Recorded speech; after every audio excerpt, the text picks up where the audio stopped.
Hello students and all the viewers, उम्मीद है कि आप सब खैरियत से होंगे। जी तो स्टूडेंट्स, आज हमारा सेकंड वीडियो लेक्चर है। ठीक है, फर्स्ट लेक्चर में जस्ट मैंने आप लोगों के साथ क्वाड्रेटिक इक्वेशंस, क्यूबिक इक्वेशंस, ठीक है, रूट्स ऑफ द इक्वेशन या सम ऑफ द रूट्स, उसकी कुछ प्रॉपर्टीज़, कुछ कंडीशंस थी जो मैंने आप लोगों के साथ शेयर की थी। ठीक है, तो आज का जो लेक्चर है ये हमारा इस चैप्टर का लास्ट वीडियो लेक्चर है। ठीक है, अब इसमें आज हम डिस्कस करने वाले हैं, जैसे मैंने आप लोगों के साथ डिस्कस की थी बातें कि क्वाड्रेटिक इक्वेशन हम किसे कहते हैं, क्यूबिक इक्वेशन हम किसे कहते हैं। ठीक है, क्वाड्रेटिक इक्वेशन के एटमोस्ट कितने रूट्स निकलते हैं, क्यूबिक इक्वेशन के कितने रूट्स निकलते हैं। ठीक है, अब इस चैप्टर में आगे एक छोटा सा टॉपिक है, cube roots of unity, square roots of unity and fourth roots of unity. ठीक है, इसमें एक क्वेश्चन लाजमी आता है और पूछा जाता है। ठीक है, मेरा यूनिवर्सिटी हो चाहे क्वेस्ट यूनिवर्सिटी हो, ठीक है, इसमें क्वेश्चन आता है। लेकिन अब इसमें कौन सा क्वेश्चन आता है या किस कैटेगरी का आता है, वो चीज़ें हम इसमें डिस्कस करेंगे। इसके बाद एक और लेक्चर होगा जिसमें हम इसके जस्ट एमसीक्यूज डिस्कस करेंगे, मोस्ट इंपॉर्टेंट एमसीक्यूज। ठीक है, तो स्टार्ट करते हैं आज के इस लेक्चर को। तो बेटा सबसे पहले हम आते हैं स्क्वायर रूट्स ऑफ यूनिटी। ठीक है, यूनिटी का मतलब होता है वन। यूनिटी का मतलब क्या होता है? वन। अगर मैं आपसे बोलूँ स्क्वायर रूट्स ऑफ यूनिटी कितने होंगे, तो आप कंसीडर करेंगे एक इक्वेशन। ठीक है, एक इक्वेशन कैसी मैंने लिखा है, consider an equation X square equal to one. ठीक है, और वन यूनिटी है। स्क्वायर एक्स स्क्वायर का मतलब अगर स्क्वायर को इस साइड आप शिफ्ट करेंगे तो क्या हो जाएगा, प्लस माइनस वन हो जाएगा। तो इसका मतलब हम वन का क्या निकालना चाह रहे हैं, स्क्वायर रूट निकालना चाह रहे हैं। ठीक है, तो स्क्वायर रूट्स ऑफ यूनिटी क्या होते हैं? सबसे पहले आप क्या करेंगे, X square equal to one लेंगे, देन आप क्या करेंगे, इस वन को इस साइड जब शिफ्ट करेंगे तो वन नेगेटिव हो जाएगा, तो ये एक्स स्क्वायर माइनस वन होगा। ठीक है, अब यहाँ पे आप क्या करेंगे, यहाँ पे मैं ऐसा लिख सकता हूँ ना कि ये एक्स स्क्वायर, यहाँ पे मैं लिख सकता हूँ वन का स्क्वायर। ठीक है, वन का स्क्वायर होगा, तो यहाँ पे मैं क्या करूँगा, यहाँ पे मैं फॉर्मूला ओपन करूँगा, कौन सा, A square minus B square का। तो ये क्या हो जाएगा, A minus B and A plus B. तो ये फॉर्मूला आप ओपन करें। इसे आप कैसे ओपन करेंगे, एक्स माइनस वन में एंड एक्स प्लस वन में ओपन करेंगे। उसके बाद आप सिंपल क्या करेंगे, इसको भी इक्वल टू जीरो पुट करें और इस फैक्टर को भी इक्वल टू जीरो पुट करेंगे। तो यहाँ से एक्स की वैल्यू वन आ जाएगी और यहाँ से वैल्यू एक्स की वैल्यू क्या आ जाएगी, माइनस वन आ जाएगी। तो इसका मकसद क्या हुआ, स्क्वायर रूट्स ऑफ यूनिटी दो निकलते हैं और कौन से होते हैं, एक होता है माइनस वन, दूसरा होता है प्लस वन। ठीक है, स्क्वायर रूट्स ऑफ यूनिटी कितने होंगे, दो होंगे, और कौन से होंगे, minus one and plus one.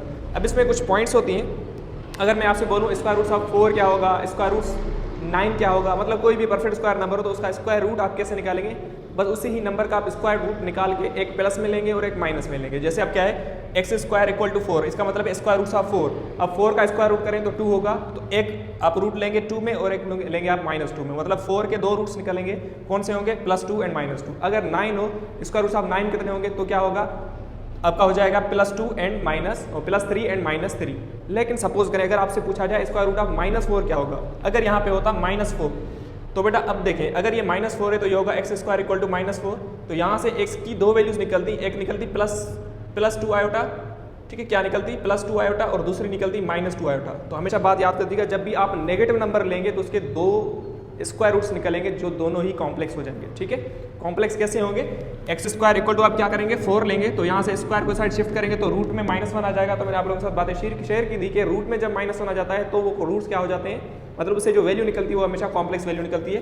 तो यहाँ से इसका आप रूट निकालेंगे तो होगा, एक होगा प्लस टू, एक होगा माइनस का टू। तो नेगेटिव नंबर जब आप लेंगे तो जस्ट उसी नंबर के आगे क्या लगा देंगे, आयोटा लगा देंगे। अगर वो नेगेटिव नंबर नहीं है, पॉजिटिव नंबर है, तो फिर उसके दो ही रूट्स निकलते हैं, दोनों रूट्स रियल निकलते हैं। ठीक है, तो नेगेटिव नंबर लेंगे तो दोनों रूट्स स्क्वायर रूट्स क्या हो जाएंगे, कॉम्प्लेक्स। ओके, तो ये बात अपने पास लिख दीजिएगा, आगे चलते हैं। उसके बाद है इसकी कुछ पॉइंट्स हैं कि हमेशा एक बात याद रखिएगा कि sum of the square roots of unity is zero. अब किसी भी दो नंबर्स का जो स्क्वायर रूट्स में, ठीक है, तो अगर आप ऐड करेंगे तो हमेशा आंसर क्या आ जाएगा, जीरो आ जाएगा। अगर मैं आपसे बोलूँ स्क्वायर रूट ऑफ फोर क्या है, minus two and plus two, अगर दोनों को जमा करें तो क्या हो जाएगा, जीरो हो जाएगा।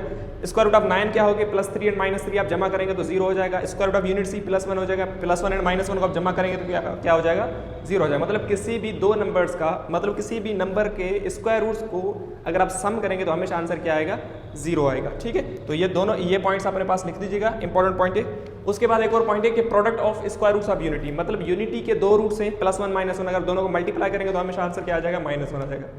ओके, मतलब उसी ही नंबर का क्या होगा, एडिटिव इनवर्स होगा, उसी नंबर का क्या हो जाएगा, एडिटिव इनवर्स। सपोज करें अगर मैं आपसे बोलूँ स्क्वायर रूट ऑफ फोर क्या है, तो आप बोलेंगे sir plus two and minus two, अगर आप दोनों को मल्टीप्लाई करेंगे तो क्या हो जाएगा, माइनस फोर हो जाएगा। तो इसका मकसद क्या है कि प्लस फोर का दो रूट्स हैं, plus two and minus to, दोनों को मल्टीप्लाई किया तो माइनस फोर, मतलब उसी नंबर का क्या हो जाएगा, एडिटिव इनवर्स हो जाएगा। ठीक है, थर्ड पॉइंट क्या है, each square root of unity is additive inverse of each other.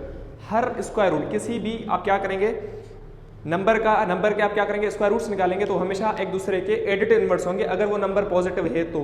अगर वो नंबर नेगेटिव है तो फिर क्या होगा, फिर वो दोनों एक दूसरे के कॉन्जुगेट हो जाएंगे, सिंपल। ओके, अगर नंबर आप पॉजिटिव लेंगे तो उसका स्क्वायर रूट्स 2 निकलेंगे, वही दो एक दूसरे के एडिटिव इनवर्स होंगे। अगर वो नंबर नेगेटिव हुआ तो फिर वो दोनों एक दूसरे के कॉन्जुगेट हो जाएंगे, क्योंकि वो दोनों कॉम्प्लेक्स रूट्स निकलेंगे। ओके, ठीक है स्टूडेंट्स। उसके बाद एक छोटा सा टॉपिक है जो मोस्ट इंपॉर्टेंट है, वो क्या है, क्यूब रूट्स ऑफ यूनिटी।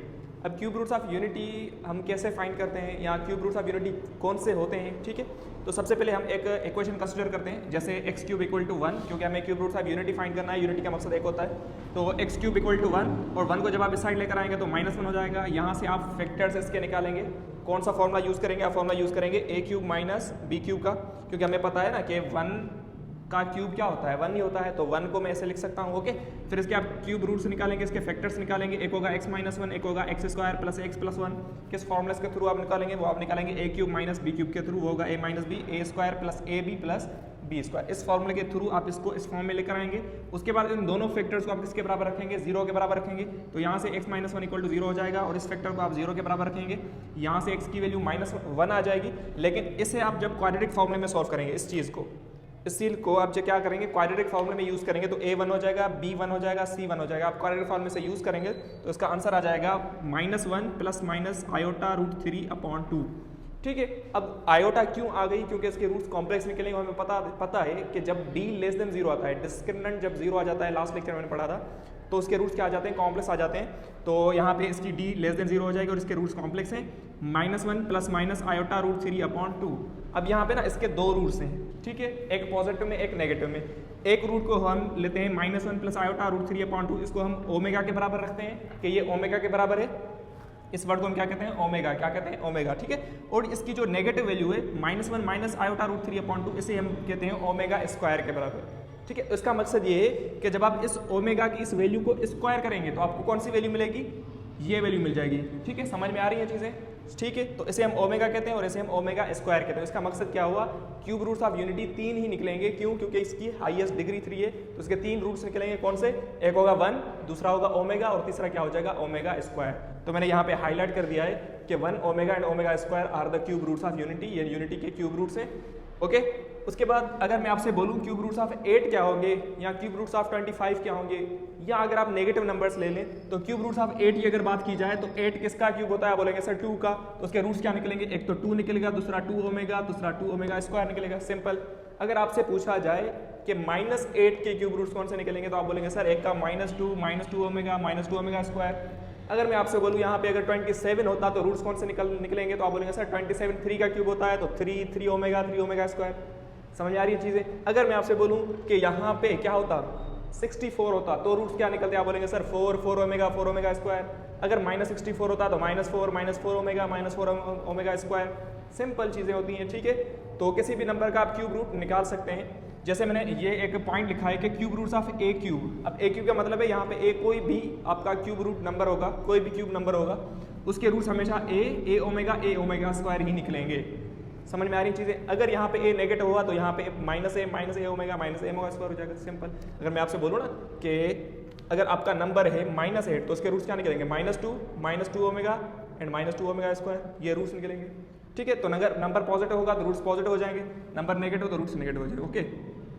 ये चीज़ें इंपॉर्टेंट हैं। उसके बाद इसकी कुछ इंपॉर्टेंट पॉइंट्स हैं जो ज़्यादातर म्यूट में पूछी जाती हैं मेरा यूनिवर्सिटी में। इसकी क्या पॉइंट्स हैं कि sum of cube roots of unity और एनी नंबर, मैंने क्या लिखा है, sum of cube roots of unity और एनी नंबर हमेशा किसके बराबर होता है, 0 के। मतलब किसी भी नंबर के क्यूब रूट्स का सम, चाहे वो 1 हो, चाहे वो 8 हो, चाहे वो 64 हो, चाहे वो 27 हो, -27 हो, 25 हो, चाहे कुछ भी हो, ठीक है। तो अगर उनके क्यूब रूट्स का आप सम करेंगे, उनको आप ऐड करेंगे, तो हमेशा रिजल्ट क्या आएगी, 0 आएगा। इसका मकसद 1 plus omega square cube roots of unity है, तो क्यूब रूट्स ऑफ यूनिटी का सम हमेशा किसके बराबर आता है, 0 के। अगर वो कोई भी नंबर हो, a नंबर हो, तो a ओमेगा उसके रूट्स हो जाएंगे, और इसको आप सम करेंगे तो हमेशा आंसर क्या आ जाएगा, 0 आ जाएगा। इस पॉइंट को अपने पास लाजमी लिखिएगा, लाजमी हाईलाइट कर दीजिएगा, ओके। नेक्स्ट पॉइंट क्या है, product of cube roots of any number और यूनिटी इज ऑलवेज 1। मतलब किसी भी नंबर के क्यूब रूट्स को आप प्रोडक्ट करेंगे, मल्टीप्लाई करेंगे, तो हमेशा रिजल्ट क्या मिलेगी, 1, ठीक है। तो ये भी पॉइंट अपने पास लाजमी लिख दीजिएगा, अपने पास लाजमी इसके हाईलाइट कर दें इसको।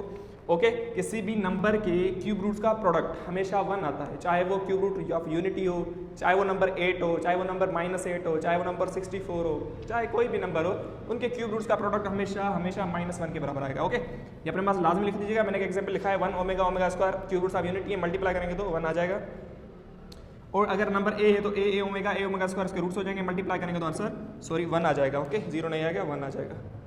उसके बाद मैंने क्या लिखा है कि क्यूब रूट्स ऑफ यूनिटी की अगर हम बात करें तो आपने एक बात नोट की होगी कि एक रूट जो है आपका रियल रूट है, बाकी जो 2 रूट्स हैं वो आपके कॉम्प्लेक्स रूट्स हैं। तो हमेशा किसी भी नंबर का आप क्यूब रूट्स निकालते हैं तो एक रूट हमेशा रियल निकलता है, 2 रूट्स हमेशा कॉम्प्लेक्स निकलते हैं और वो दोनों ही एक दूसरे के कॉन्जुगेट होते हैं। कॉन्जुगेट का मकसद क्या है, दोनों की यहाँ पे साइन चेंज हो जाए। यहाँ पे देखें ये प्लस आयोटा है, यहाँ पे ये क्या है माइनस आयोटा है, तो दोनों एक दूसरे के क्या हो गए कॉन्जुगेट हो जाए।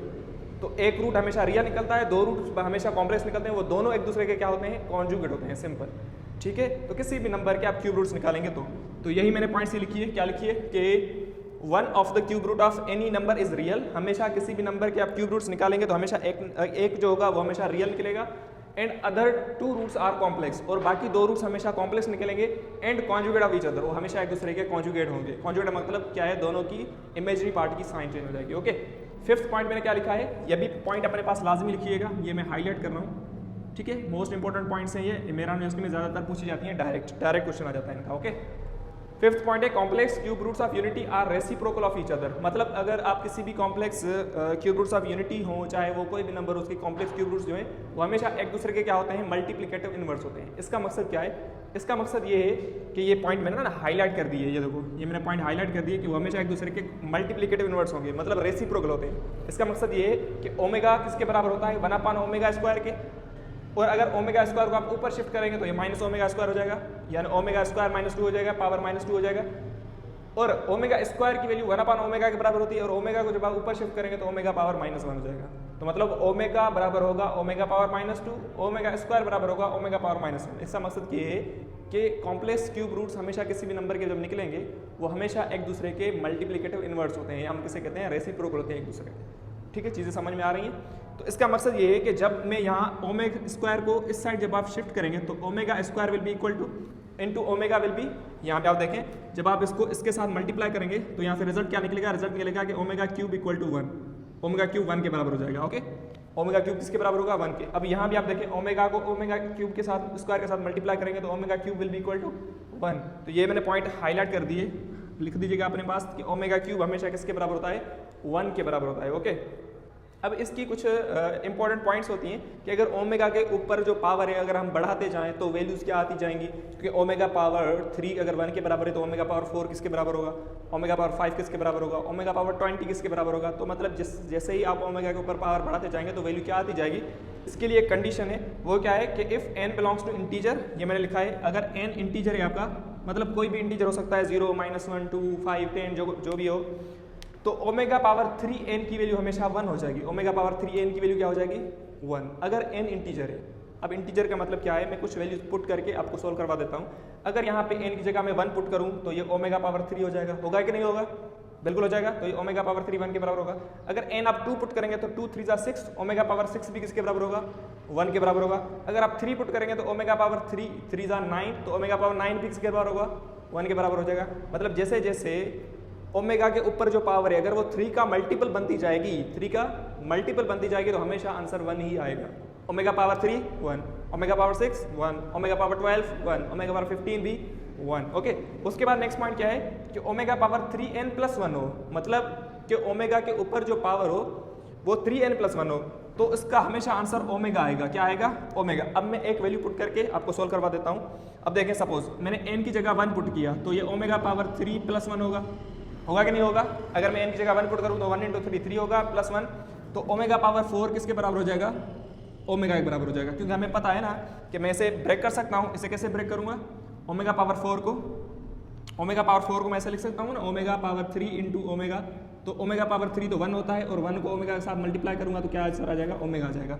ओके तो ओमेगा पावर 4 किसके बराबर होता है ओमेगा के बराबर होता है। तो ओमेगा पावर 3n+1, ये मैंने कंडीशन जस्ट लिखी है, ओमेगा पावर अपने पास लाजमी लिखिएगा ये कंडीशंस। ओके कि ओमेगा पावर 3n+1 हमेशा ओमेगा के बराबर होता है। अब इसमें जैसे क्वेश्चंस आते हैं ना वो हम नेक्स्ट लेक्चर में डिस्कस करेंगे किस पैटर्न से क्वेश्चन आते हैं। ठीक है, मैं जस्ट आप लोगों को अभी जनरल फॉर्म्स बता रहा हूँ कि इस तरीके से क्वेश्चंस यहाँ इस पैटर्न के क्वेश्चंस आते हैं। नेक्स्ट देखें, अगर ओमेगा पावर 3n+2 हो, ओमेगा पावर 3n+2 हो, तो ये आप कुछ वैल्यूज n की पुट करके आप प्रूफ कर सकते हैं। अगर n 1 पुट करेंगे तो ओमेगा पावर 5 हो जाएगा, और ओमेगा पावर 5 को आप ब्रेक करेंगे omega power 3 into omega square, तो ओमेगा पावर 3 1 होगा, ओमेगा स्क्वायर को मल्टीप्लाई करेंगे तो ओमेगा स्क्वायर आ जाएगा। बिल्कुल ईजी चीज़ें होती हैं, ठीक है। जैसे मैं एक आपको सोल्व करवा देता हूँ। अगर ओमेगा पावर 5 हो तो आप क्या करेंगे, omega power 3 into omega square, omega power 3 तो 1 होता है, ये होगा ओमेगा स्क्वायर, मल्टीप्लाई करेंगे तो ओमेगा स्क्वायर आ जाएगा। तो इस तरीके से आप ब्रेक करके किसी भी ओमेगा के पावर को आप सोल्व कर सकते हैं। नेक्स्ट कंडीशन क्या है कि omega power n plus omega power n+1 plus omega power n+2, तो ये हमेशा किसके बराबर होगा, 1 के बराबर होगा। ओके, अब ये 1 के बराबर कैसे होगा, अब जैसे देखें, अगर मैं ओमेगा पावर n की बात करूं तो ओमेगा पावर n किसके बराबर होगा, ठीक है। अब n की सपोज करें ना, मैं n की वैल्यू यहाँ पे n की वैल्यू मैं 0 ले लेता हूँ। क्या ले लेता हूँ, 0। अगर मैंने n की वैल्यू 0 रखी तो ये ओमेगा पावर 0 होगा, तो ओमेगा पावर 0 1 हो जाएगा, तो ये 1 होगा। ठीक है, समझे बात को। मैं n की वैल्यू क्या रख रहा हूँ, 0। अब n की वैल्यू जहाँ आप 0 रखेंगे तो 0 + 1 1 होगा, तो ये ओमेगा होगा। अगर यहाँ पे n की वैल्यू 0 रखूंगा तो ये होगा ओमेगा स्क्वायर, तो 1 प्लस ओमेगा स्क्वायर किसके बराबर होता है, 0 के बराबर होता है। ओके, तो ये हमेशा किसके, ये 0 के बराबर होगा। तो हमेशा एक बात याद रखिएगा कि omega power n plus omega power n+1 plus omega power n+2 हमेशा किसके बराबर होता है, 0 के बराबर होता है। क्योंकि हम ये कंडीशंस पढ़ के आ चुके हैं ना, 1 प्लस ओमेगा स्क्वायर किसके बराबर होता है, 0 के बराबर होता है। ठीक है, तो ये मोस्ट इंपॉर्टेंट कंडीशंस है, अपने पास लाजमी लिखिएगा। ओके, उसके बाद आगे चलते हैं। ठीक है स्टूडेंट्स, उसके बाद एक मैंने जस्ट एग्जांपल लिखा है। क्या लिखा है कि omega power 10 plus omega power 11 plus omega power 12 किसके बराबर होगा। तो ये मैंने नीचे आपको कंडीशन ये पढ़ाई थी कि omega power n plus omega power n+1 plus omega power n+2 हमेशा 0 के बराबर होता है। तो यहाँ पे आप देखें ओमेगा पावर 10, तो आप 10 को कैसे ब्रेक करेंगे, एक तो 3 का मल्टीपल हो जाएगा 9, तो 9 को आप बाहर निकाल दें, ओमेगा पावर 9 1 होगा, और आगे होगा ओमेगा। अब इसको मैं आप लोगों को ऐसे सॉल्व करवा देता हूँ यहाँ पे।